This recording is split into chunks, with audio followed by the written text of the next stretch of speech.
Hello students, so I welcome on my YouTube channel progressive Rathore classes. आप सबको class 10 का biology पढ़ा रहे थे, उसमें से श्वसन चैप्टर पढ़ाते। ठीक है, उसमें से पार्ट 2 वीडियो अपलोड हो गया होगा। आप लोग पार्ट 3 के इंतजार में होंगे। तो आपको ही पता है ज्यादा गर्मी के कारण वीडियो कौन बनाता है घर में, और एक रूम में बहुत ज्यादा ही गर्मी लगता है। पंखा भी बंद करके बनाना पड़ता है क्योंकि पंखा का आवाज आता है। ठीक है ना, तो कोई बात नहीं, अब से वीडियो लगातार जाएगा। तो ये है श्वसन चैप्टर का पार्ट 3, क्लास 10 श्वसन चैप्टर पार्ट 3। उसमें से हम पार्ट 1 में क्या खत्म किए थे, श्वसन का परिचय दिए थे और बोले थे श्वसन में क्या क्या पढ़ना है। फिर वायवीय श्वसन और अवायवीय श्वसन ये सब खत्म हो गया था। ठीक है, अब उसके बाद हम धीरे धीरे आगे की ओर बढ़ेंगे और जानेंगे कि पौधों तथा जंतुओं में श्वसन कैसे कैसे होता है, कि पौधों में श्वसन कैसे होता है और जंतु यानी कि हम लोगों में श्वसन कैसे होता है। तो एक बात बता दें कि हम लोगों में श्वसन के लिए श्वसन तंत्र होता है। हम लोगों में श्वसन के लिए श्वसन तंत्र होता है। आपको भी पता है कि हमारे शरीर के अंदर फेफड़ा होता है, यानी कि फेफड़ा हो गया, श्वास नली हो गया, नाक हो गया, ये सब मिल करके श्वास नली का अति क्या बोलते हैं उसको, श्वसन तंत्र का निर्माण करते हैं। लेकिन ऐसा कोई पेड़ पौधा में कुछ भी ऐसा कुछ नहीं होता है। तो पेड़ पौधे में श्वसन कैसे होगा? डायरेक्ट विसरण प्रक्रिया द्वारा होगा। किस प्रक्रिया द्वारा? विसरण प्रक्रिया द्वारा। तो यही देखिए यहाँ पे कुछ लिखे हैं, पौधों में श्वसन के लिए श्वसन तंत्र नहीं होता। पौधों में श्वसन के लिए श्वसन तंत्र नहीं होता, जैसे हम लोग में होता है वैसे पेड़ पौधों में श्वसन तंत्र नहीं होता है। तो फिर सवाल है कि आखिर में पेड़ पौधा श्वास लेता कैसे है, उसमें गैसों का आदान प्रदान होता कैसे है। तो चलिए देखते हैं। पौधे के प्रत्येक भाग, पौधों में कितना भाग होता है आपको ही पता है, 3 भाग होता है। कौन कौन? एक जड़ होता है, एक तना होता है, एक पत्ता होता है। पौधा के 3 भाग होता है, जड़, तना और पत्ता। तो पौधे के प्रत्येक भाग में अलग अलग श्वसन होता है। ऐसा नहीं है कि एक ही भाग में श्वसन हो रहा है और वो श्वसन श्वास पूरा शरीर में फैल रहा है, पूरा पादप में फैल रहा है। नहीं, पौधों के प्रत्येक भाग में अलग अलग श्वसन होता है। क्या मेरे अलग अलग भाग में अलग अलग श्वसन होता है कि नहीं? सिर्फ श्वसन होता है कहाँ? फेफड़ा के अंदर होता है और वो पूरे शरीर में फैल जाता है। लेकिन इस तरह से पादप में नहीं होता। क्यों नहीं होता? क्योंकि पेड़ पौधा में श्वसन तंत्र नहीं होता है। तो पेड़ पौधा में श्वसन कैसे होता है? इसके प्रत्येक भाग में अलग अलग श्वसन होता है। पेड़ पौधा के प्रत्येक भाग में अलग अलग श्वसन होता है, चाहे वो जड़ हो, चाहे वो तना हो, चाहे वो पत्ता हो, सब में अलग अलग श्वसन होता है। इसमें जो श्वसन होता है यानी कि गैसों का आदान प्रदान, श्वसन यानी कि गैसों का आदान प्रदान, जो भी ऑक्सीजन आएगा और CO2 बाहर निकलेगा, इसे गैसों का आदान प्रदान बोलेंगे। ठीक है, तो पौधों में गैसों का आदान प्रदान रंध्र के द्वारा होता है। रंध्र के सहारे होता है। किसके सहारे होता है? रंध्र के सहारे होता है, विसरण प्रक्रिया द्वारा। रंध्र के सहारे किस प्रक्रिया द्वारा होता है? विसरण प्रक्रिया द्वारा होता है। तो आपको यह भी जानना जरूरी है कि रंध्र क्या है और विसरण क्या है। दोनों नहीं समझ में आ रहा होगा आपको, तो आप क्लास 9 में पढ़े होंगे। विसरण प्रक्रिया क्या होता है? किसी भी पदार्थों के अणुओं का उच्च सांद्रता से निम्न की ओर गति करना। लिख दे इसको क्या? चलिए लिख देते हैं आपके लिए, आप भी लिख लीजिएगा। विसरण क्या होता है? किसी भी पदार्थों के अणुओं का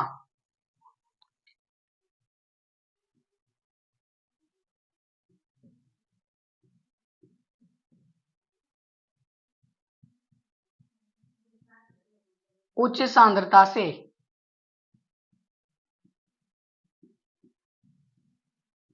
निम्न सांद्रता की ओर गति करना।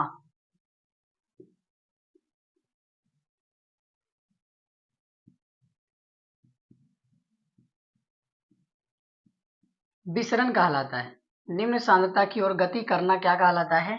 विसरण कहलाता है। ठीक है, लास्ट में लिख लीजिएगा, विसरण कहलाता है। ओके, तो विसरण क्या है? किसी भी पदार्थों के अणुओं का, किसी भी पदार्थों के अणुओं का उच्च सांद्रता से निम्न सांद्रता की ओर गति करना। इसका मतलब ज्यादा वाला भाग से कम की ओर गति करना। ज्यादा वाला भाग से कम की ओर गति करना क्या कहलाता है? विसरण कहलाता है। क्या कहलाता है? विसरण कहलाता है। जैसे आप अपने रूम में अगरबत्ती जलाते होंगे, तो क्या जिस कोना में अगरबत्ती खोजते हैं सिर्फ वहीं पे सुगंध आता है? नहीं, पूरे रूम में सुगंध, यानी कि आता घर में भी सुगंध चला जाता है। कोई परफ्यूम मार रहा है दूरिये से, आपको महक आता है, महक आता है कि नहीं? तो ये कैसे हो रहा है? विसरण क्रिया द्वारा। कैसे हो रहा है? विसरण क्रिया द्वारा। यानी कि जहां पे अगरबत्ती जला था वहां सुगंध ज्यादा हो गया, फिर वो ज्यादा से किधर जा रहा है? कम की ओर जा रहा है। ज्यादा से किधर जा रहा है? कम की ओर जा रहा है। तो इस प्रक्रिया को कहते हैं विसरण। इस प्रक्रिया को क्या कहते हैं? विसरण। तो पेड़ पौधों में गैसों का आदान प्रदान रंध्र के सहारे विसरण क्रिया द्वारा होता है। रंध्र के सहारे किस क्रिया द्वारा होता है? विसरण द्वारा। अब ये रंध्र क्या है? आप लोग पेड़ पौधा का पत्ता देखे होंगे, इस प्रकार का पत्ता होता है और इसके जो एपिडर्मिस होता है, इसका जो सतह होता है, इसमें छोटा छोटा छिद्र होता है। इसमें क्या होता है? छोटा छोटा छिद्र होता है। तो पेड़ पौधों के पत्तियों में पाए जाने वाले छोटे छोटे छिद्र को रंध्र कहते हैं। क्या बोले? पेड़ पौधों के पत्तियों में पाए जाने वाले छोटे छोटे छिद्रों को रंध्र कहते हैं। हिंदी में रंध्र कहते हैं, इंग्लिश में अस्टोमाटा कहते हैं। तो इसी रंध्र द्वारा क्या होता है? पेड़ पौधों में गैसों का आदान प्रदान होता है और जब गैसों का आदान प्रदान होता है तो पूछेगा किस क्रिया द्वारा होता है? तो विसरण प्रक्रिया द्वारा। किस प्रक्रिया द्वारा? विसरण प्रक्रिया द्वारा। तो अभी तक हमने ये देखा कि पेड़ पौधों में श्वसन के लिए श्वसन तंत्र नहीं होता है। तो कैसे होता है श्वसन? उसके प्रत्येक भाग में होता है अलग अलग। जड़ में भी होता है, तना में भी होता है, पत्ता में भी होता है। और जब देखे कि कैसे होता है तो आदान प्रदान उसके पत्ता के रंध्र के सहारे, पत्ता में जो रंध्र है, छोटा छोटा छिद्र है, इसे रंध्र कहेंगे। इसके सहारे किस क्रिया द्वारा होगा? विसरण क्रिया द्वारा होगा। विसरण क्रिया क्या कहता है? कि किसी भी पदार्थों के अणु का ज्यादा वाला भाग से कम की ओर चला जाए, ज्यादा वाला भाग से कम की ओर चला जाए, इसे क्या कहेंगे? विसरण कहेंगे। तो पेड़ पौधों में ऐसे ही गैसों का आदान प्रदान होता है। क्लियर है यहाँ तक? ओके। अब अगला पॉइंट देखिए, एक बार लिखे हैं पौधा दिन में और एक बार लिखे हैं पौधा रात में। तो दोनों का पॉइंट अच्छे से समझना है। देखिए क्या होता है। आप लोग को पता है कि हम लोग श्वास में क्या लेते हैं? ऑक्सीजन। ऑक्सीजन लेते हैं ना, ऐसे करके क्या लेते हैं? ऑक्सीजन। और जब छोड़ते हैं तो क्या छोड़ते हैं? CO2 छोड़ते हैं ना। तो आप लोग को लगता होगा कि हम लोग लेते हैं ऑक्सीजन और छोड़ते हैं CO2। फिर ये छोड़ा हुआ CO2 को कौन लेता है? पेड़ पौधा लेता है। लेकिन पेड़ पौधा लेता है, लेकिन कैसे लेता है ये बात बताते हैं। हालांकि पेड़ पौधा भी जब श्वास करता है तो उस टाइम ये ऑक्सीजन ही लेता है। हम लोग भी ऑक्सीजन लेते हैं, ये लोग भी ऑक्सीजन लेता है, पेड़ पौधा भी ऑक्सीजन ही लेता है, CO2 नहीं लेता है। CO2 कब लेता है बता रहे हैं, ध्यान से देखिएगा। एक बार बता रहे हैं पौधा दिन में, एक बार बता रहे हैं पौधा रात में। दिन कहने का मतलब जब सूर्य प्रकाश हो और रात कहने का मतलब जब सूर्य प्रकाश ना हो। ठीक है, तो जब दिन में सूर्य प्रकाश होगा तो पौधा प्रकाश संश्लेषण करेगा। प्रकाश संश्लेषण करेगा। प्रकाश संश्लेषण क्या है? जब पहला चैप्टर पढ़े होंगे जैव प्रक्रम, तो उसमें बताया गया होगा प्रकाश संश्लेषण क्या है। पेड़ पौधा में जो खाना बनने की प्रक्रिया होता है उसे प्रकाश संश्लेषण कहते हैं। पेड़ पौधा के अंदर जो खाना बनने की प्रक्रिया होता है उसे क्या कहते हैं? प्रकाश संश्लेषण, इंग्लिश में फोटोसिंथेसिस कहते हैं। तो दिन में खाना बनेगा कि रात में बनेगा? दिन में बनेगा। क्यों बनेगा दिन में? क्योंकि दिन में प्रकाश रहेगा। दिन में क्या रहेगा? प्रकाश। तो जब प्रकाश रहेगा तो प्रकाश संश्लेषण होगा, खाना बनेगा। अगर प्रकाश रात में नहीं है तो प्रकाश संश्लेषण नहीं होगा, खाना नहीं बनेगा। सिंपल सी बात। ओके। और आपको ये भी पता है कि प्रकाश संश्लेषण के लिए जल भी चाहिए, CO2 भी चाहिए, क्लोरोफिल भी चाहिए और सूर्य प्रकाश भी चाहिए। पढ़े थे ना कि प्रकाश संश्लेषण के लिए 4 आवश्यक पदार्थ जरूरी है। कितने आवश्यक पदार्थ जरूरी हैं? 4। कौन कौन? सूर्य प्रकाश, जल, क्लोरोफिल और देखिए एक होता है जल, एक होता है सूर्य प्रकाश, एक होता है क्लोरोफिल और एक होता है CO2। तो ये 4 पदार्थ, 4 आवश्यक पदार्थ जरूरी है किसके लिए? प्रकाश संश्लेषण के लिए। तो दिन में क्या होता है? पेड़ पौधा ऑक्सीजन लिया, पेड़ पौधा क्या लिया? ऑक्सीजन। और ये ऑक्सीजन जा कहाँ रहा है? पत्ता के रंध्र में, पत्ता के रंध्र में जा रहा है। ठीक है, बाहर में ऑक्सीजन ज्यादा था, बाहर में ऑक्सीजन ज्यादा था और अंदर में ऑक्सीजन कम था, अंदर में ऑक्सीजन कम था। तो इसका मतलब किधर से किधर जाएगा? ज्यादा से कम की ओर, ज्यादा से कम की ओर। तो इसी को क्या बोलेंगे? विसरण प्रक्रिया। विसरण प्रक्रिया क्या था? किसी भी पदार्थ के ज्यादा से कम की ओर जाना विसरण कहलाता है। तो यहाँ ऑक्सीजन ज्यादा है, पत्ता में ऑक्सीजन कम है, तो ज्यादा से किधर जा रहा है? कम की ओर जा रहा है। ज्यादा से किधर जा रहा है? कम की ओर जा रहा है। इसका मतलब यहाँ पर विसरण क्रिया हो रहा है। कौन सी क्रिया हो रहा है? विसरण की क्रिया। और ये क्रिया होता है पत्ता के रंध्र में, पत्ता के रंध्र में। रंध्र किसे कहते हैं? पत्ता में पाए जाने वाले छोटे छोटे छिद्र को रंध्र कहते हैं। तो ये जो विसरण क्रिया हो रहा है कहाँ हो रहा है? पत्ता के रंध्र में हो रहा है। तो इसका मतलब ऑक्सीजन विसरण क्रिया द्वारा पत्ता के रंध्र में चला गया। ठीक है, अब इसे निकलेगा क्या? CO2। अब क्या निकलेगा? CO2। लेकिन यहाँ पे एक बात आया, यहाँ से क्या निकलने वाला है? CO2। लेकिन CO2 नहीं निकालता है पेड़ पौधा, CO2 दिन में नहीं निकालता है। क्यों नहीं निकालता है? क्योंकि दिन में है प्रकाश, दिन में क्या है? प्रकाश है, सूर्य प्रकाश है, और दिन में करेगा ये प्रकाश संश्लेषण की क्रिया। दिन में कौन सा क्रिया करेगा? प्रकाश संश्लेषण की क्रिया। तो प्रकाश भी है और नीचे से जल ले लेगा, और ये पत्ता में क्लोरोफिल है, लेकिन इसको प्रकाश संश्लेषण के लिए 4 चीज चाहिए, एक CO2 भी चाहिए। तो जब यहाँ से CO2 निकलने वाला होता है तो ये अपने CO2 को नहीं निकालता है, CO2 को दिन में नहीं निकालता है। क्यों नहीं निकालता है? क्योंकि दिन में प्रकाश संश्लेषण होता है और प्रकाश संश्लेषण के लिए CO2 जरूरी है, इसीलिए ये दिन में CO2 नहीं निकालता। तो पेड़ पौधा द्वारा दिन में निकाला गया CO2, जो भी CO2 निकालता है वो CO2 सच में निकालता नहीं है, उस CO2 का उपयोग करता है। इस CO2 का क्या कर लेता है? उपयोग करता है। किस में करता है? प्रकाश संश्लेषण में। तो जो भी इससे CO2 निकलने वाला होता है उसको निकालता नहीं है, उस CO2 का उपयोग कर लेता है किसमें? प्रकाश संश्लेषण में। ठीक है, तो ऑक्सीजन ले रहा है और CO2 का उपयोग कर रहा, ये श्वसन द्वारा हो रहा है। लेकिन जब क्या होगा? जब प्रकाश संश्लेषण की क्रिया होगी तब इसमें ऑक्सीजन भी बनता है। क्या बनता है? ऑक्सीजन भी बनता है, और जब ऑक्सीजन बनेगा तो यही ऑक्सीजन बाहर छोड़ देगा। जब ये ऑक्सीजन बाहर छोड़ेगा तो इसी ऑक्सीजन को हम लोग लेते हैं ना। ठीक है, अब देखिए रात में, जैसे दिन में प्रकाश था, रात में प्रकाश नहीं होगा, तो रात में प्रकाश नहीं है। रात में प्रकाश नहीं है तो क्या प्रकाश संश्लेषण होगा? नहीं होगा। कैसे होगा? प्रकाश संश्लेषण के लिए प्रकाश जरूरी है। तो दिन में प्रकाश था तो प्रकाश संश्लेषण हो रहा था, रात में प्रकाश नहीं है तो प्रकाश संश्लेषण नहीं होगा। तो इसका मतलब इसमें प्रकाश संश्लेषण नहीं होगा। जब प्रकाश संश्लेषण नहीं होगा तो क्या इसको CO2 का जरूरत है? आप ही बताइए। इसमें प्रकाश संश्लेषण दिन में हो रहा था तो इसको CO2 का जरूरत था, लेकिन रात में प्रकाश संश्लेषण नहीं हो रहा तो क्या इसको CO2 का जरूरत है? नहीं है, इसको CO2 का जरूरत नहीं है। क्यों नहीं है? क्योंकि रात में प्रकाश संश्लेषण नहीं होता। जब प्रकाश संश्लेषण ही नहीं होता तो इसको CO2 से क्या काम है? कोई काम नहीं।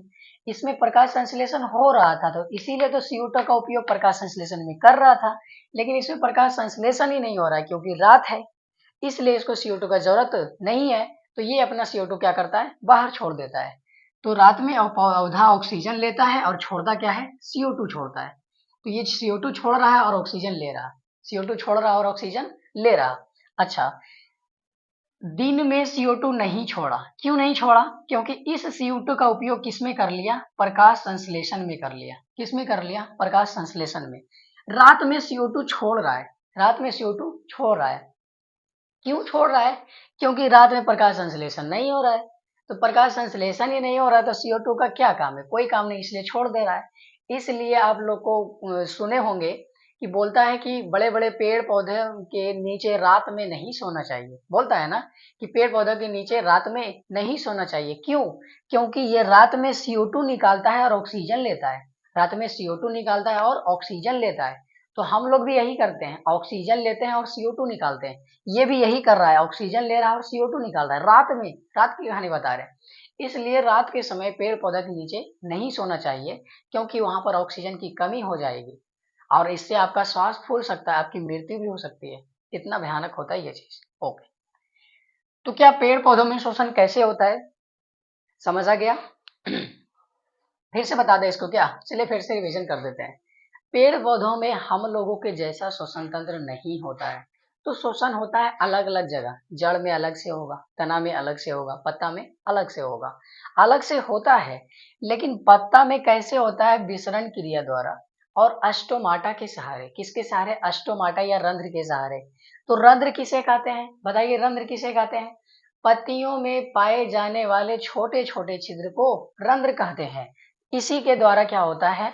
गैसों का आदान प्रदान होता है। किस क्रिया द्वारा होगा? विसरण द्वारा होगा। विसरण किसे कहेंगे?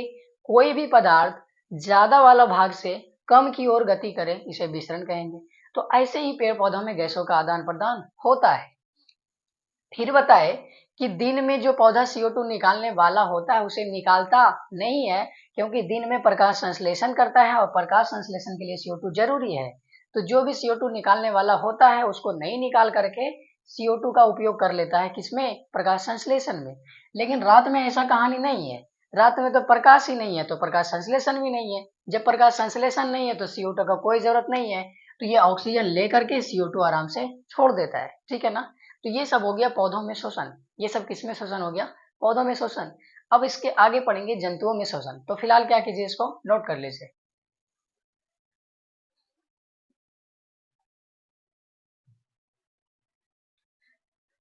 अभी बताए थे पौधों में शोषण, अब बताएंगे जंतुओं में शोषण, कि पेड़ पौधों में शोषण के लिए शोषण तंत्र नहीं होता।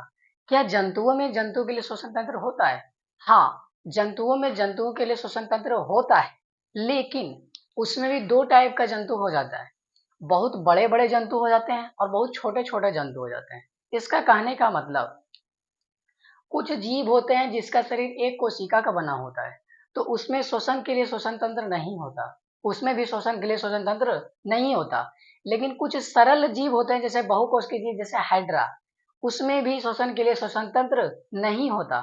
तो जो बहुत बड़े बड़े जीव हैं, जैसे मछली हो गया, कीट हो गया, केचुआ हो गया, हम लोग हो गए, पक्षी हो गया, सांप हो गया, तो इन सभी जीवों में, इन सभी बड़े बड़े जीवों में शोषण के लिए शोषण तंत्र होता है। लेकिन इसमें भी एक और बात है कि सभी जीवों में शोषण के लिए शोषण अंग अलग अलग होता है। शोषण अंग क्या होता है? अलग अलग होता है। जैसे देखिए कि निम्न श्रेणी के जंतु, जैसे एक कोशिकीय जीव, कैसा जीव है? एक कोशिकीय जीव, जैसे अमीबा है और पैरामीशियम है। एक कोशिकीय जीव कौन कौन है? अमीबा और पैरामीशियम, जिसका शरीर एक कोशिका का बना हो। फिर है सरल बहुकोशिकीय जीव जैसे हाइड्रा, सरल बहुकोशिकीय जीव जैसे हाइड्रा, तो इसमें शोषण के लिए शोषण तंत्र नहीं होता। इन सभी जीवों में शोषण के लिए शोषण तंत्र नहीं होता। तो आपको भी पता है कि जब शोषण तंत्र नहीं होता है तो शोषण किस क्रिया द्वारा होता है? विसरण प्रक्रिया द्वारा। शोषण किस प्रक्रिया द्वारा होता है? विसरण प्रक्रिया द्वारा। और अभी अभी बताएं विसरण प्रक्रिया क्या होता है? बताइए क्या होता है? कोई भी पदार्थों का अणु ज्यादा वाला भाग से कम की ओर चला जाए, इसे कहेंगे विसरण। तो अमीबा या पैरामीशियम या हाइड्रा, ये सब जो कुछ भी है, ये जलीय जीव है। कैसा जीव है? जलीय जीव है। तो जलीय जीव है तो जल में रहेगा। कहाँ रहेगा? जल में, ठीक है। जलीय जीव है तो कहाँ रहेगा? जल में रहेगा। तो जल में होता है घुला हुआ ऑक्सीजन। तो जल में ऑक्सीजन ज्यादा है, जल में ऑक्सीजन ज्यादा है, और अमीबा में ऑक्सीजन कम है, अमीबा के अंदर ऑक्सीजन कम है। तो ज्यादा से किधर जाएगा? कम की ओर जाएगा। ज्यादा से किधर जाएगा? कम की ओर जाएगा। तो इसी को तो बोलेंगे विसरण। कोई भी पदार्थ ज्यादा से कम की ओर जाता है तो विसरण कहलाता है। तो ऑक्सीजन पानी में ज्यादा था, अमीबा में कम था, तो ये ऑक्सीजन किसके अंदर चला गया? अमीबा के अंदर चला गया। किस प्रक्रिया द्वारा गया? विसरण प्रक्रिया द्वारा। तो जो भी एक कोशिकीय जीव है, अमीबा है, पैरामीशियम है, या सरल बहुकोशिकीय जीव है, हाइड्रा है, ईस्ट है, इन सभी में श्वसन के लिए श्वसन तंत्र नहीं होता। तो कैसे श्वास लेता है, कैसे श्वसन करता है? विसरण क्रिया द्वारा। किस क्रिया द्वारा करता है? विसरण क्रिया द्वारा। अब आगे जानेंगे कि जो बड़े बड़े जीव हैं, उच्च श्रेणी के अलग अलग जंतुओं में, उच्च श्रेणी के अलग अलग जंतुओं में श्वसन के लिए श्वसन तंत्र होता है। श्वसन के लिए श्वसन तंत्र होता है, लेकिन श्वसन अंग अलग अलग होता है। श्वसन तंत्र क्या होता है? अलग अलग होता है। जैसे देखिए, यहाँ पे जंतु लिखे हैं और यहाँ पे क्या लिखे हैं? श्वसन अंग लिखे हैं। जैसे देखिए कि केचुआ में श्वसन अंग क्या होता है? क्यूटिकल। इसका मतलब केचुआ में श्वसन अंग का नाम क्या है? क्यूटिकल है। क्यूटिकल के सहारे केचुआ श्वसन तंत्र करता है। उसी प्रकार से कीट, कीट मतलब जो भी टिड्डा है या तिलचट्टा है, जो भी कीट है, इन सभी में श्वसन अंग क्या होता है? ट्रैकिया, यानी कि श्वास नली। तो कीट में श्वसन अंग का नाम है ट्रैकिया या श्वास नली। तीसरा है मछली। मछली में श्वास के लिए क्लोम होता है। क्या होता है? क्लोम। इसी को गिल्स बोलते हैं या गलफड़ा। जानते हैं ना कि मछली के पास लाल, जब उसका मुंह काटेंगे तो उसमें गलफड़ा निकलता है, निकलता है लाल लाल लाल लाल, ऐसे करके गलफड़ा निकलता है। तो वो मछली क्लोम के सहारे यानी कि गिल्स के सहारे श्वसन करता है। तो मछली का श्वसन अंग का नाम क्या है? गिल्स है। आगे आता है सर्पशीत, यानी कि जितना भी सांप है, जितना भी रेंगने वाला जीव है। पक्षी, जितना भी प्रकार का पक्षी है। स्तनधारी जीव, जितना भी प्रकार का स्तनधारी जीव है। जैसे इसमें मानव भी आता है। क्या आता है? स्तनधारी जीव। मानव भी स्तनधारी जीव है। स्तनधारी जीव कहने का मतलब जिसके पास स्तन ग्रंथि हो, या जो अपने बच्चे को दूध पिलाता हो, तो मानव अपने बच्चे को दूध पिलाता है कि नहीं पिलाता है, तो वो हो गया स्तनधारी जीव। तो इन सभी जीवों में श्वसन के लिए फेफड़ा होता है। क्या होता है? फेफड़ा, इसको लंग्स बोलते हैं। आपको भी पता है कि हम लोग में श्वास के लिए क्या होता है? फेफड़ा होता है। हम लोगों का श्वसन अंग क्या है? फेफड़ा है। किससे श्वास लेते हैं? फेफड़ा से लेते हैं, ठीक है ना। तो यही है, अलग अलग जीवों में श्वसन अंग है। पूछेगा केचुआ में श्वसन अंग का नाम बताइए, क्यूटिकल बोलना है। पूछेगा कीट में श्वसन अंग नाम बताइए, ट्रैकिया बोलना है। पूछेगा मछली में श्वसन अंग का नाम बताइए, गिल्स बोलना है। पूछेगा सांप में क्या होगा, पक्षी में क्या होगा, मानव में क्या होगा, तो फेफड़ा होगा। इन सभी जीवों में क्या होगा? श्वसन के लिए फेफड़ा होगा। तो हमें देखने से पता चल रहा है कि उच्च श्रेणी के जंतुओं में श्वसन के लिए श्वसन तंत्र होता है, लेकिन उसका भी श्वसन अंग अलग अलग होता है। अलग अलग जीवों में श्वसन अंग अलग अलग होता है। जैसे देख सकते हैं, केचुआ में क्यूटिकल है, कीट में ट्रैकिया है, मछली में गिल्स है, मानव में फेफड़ा है। तो सभी जीवों में, अलग अलग जीवों में श्वसन अंग क्या होता है? अलग अलग होता है, ठीक है ना। तो इस प्रकार से पौधों में अलग श्वसन होता है और जंतुओं में अलग श्वसन होता है। अब आगे क्या पढ़ेंगे? अगले पार्ट में क्या पढ़ेंगे? पार्ट 4 में क्या पढ़ेंगे? मानव में श्वसन। पौधों में श्वसन खत्म हो गया, जंतुओं में श्वसन खत्म हो गया, अब किस में पढ़ेंगे? मानव में श्वसन पढ़ेंगे। देखेंगे कि मानव में श्वसन फेफड़ा द्वारा होता है, तो कैसे कैसे होता है, पूरा का पूरा मानव में श्वसन तंत्र पढ़ेंगे अगला पार्ट 4 वीडियो में, ठीक है ना। तो आज के लिए इतना ही, इसको नोट कर लीजिए, आगे बताएंगे मानव में श्वसन।